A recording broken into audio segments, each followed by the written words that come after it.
All right, let's take a look at another type of example with integration by parts. So it is good for us to start with writing down our formula for integration by parts. So we're going to get that. We're starting with the integral of u dv, and we're going to change that into u times v minus the integral of v du. So our tasks are first to pick our u and to pick our dv. And so we'll make a choice here and see what happens. Let's just for fun here pick u to be cosine of x, and we'll pick dv then to be the x and the dx. So the rest of the things that are in our integral. And with our u, we are always going to differentiate this, and that's going to give us du is equal to negative sine of x, and we'll put it as du dx.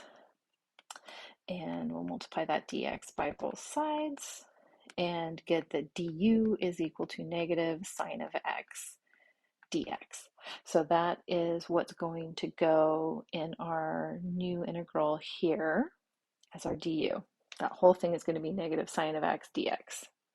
And then our dv, we are going to integrate both sides of this. So we're going to have the integral of dv is equal to the integral of x dx. So the integral of dv is v, and the integral of x dx is 1/2 x squared. So that is going to go in both of the places where we have a v on our integration by parts, and our u, which was cosine of x, would be that same u that's right there. So this setup with integration by parts would take our x cosine of x dx and change this into cosine of x times 1/2 x squared. So that's our u times our v, and then minus the integral of v times du. And we made, let's see, so there is our v, and here is our du. We kind of made a pretty decent sized mistake here. This is not, well, it's not a big mistake, it's a little mistake, but we chose the wrong u and dv because we ended up with an integral here that is not any easier for us to take. And it's actually harder for us to take now.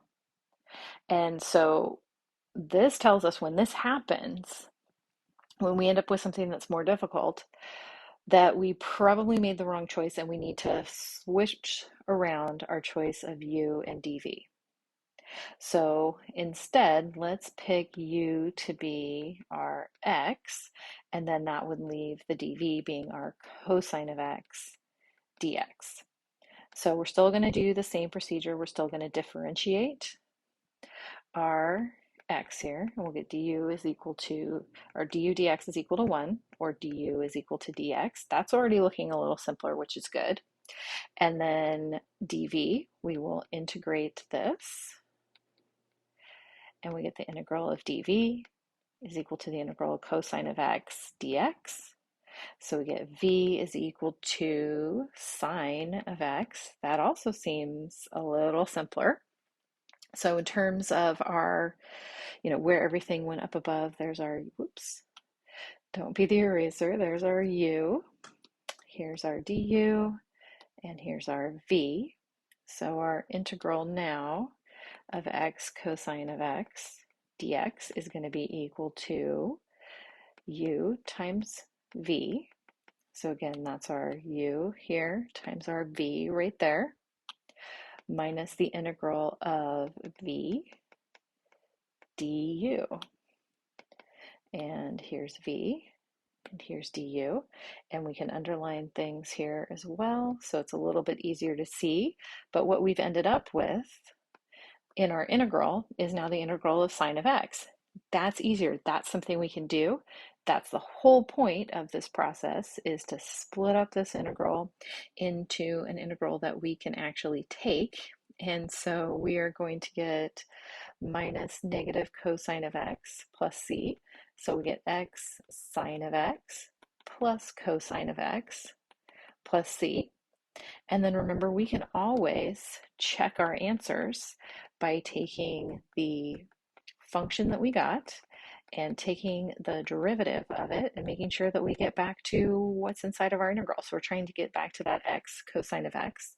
So we get 1 times sine of x plus x cosine of x minus sine of x when we take the derivative, and that is x cosine of x. So yay, big check mark, we're correct. Awesome.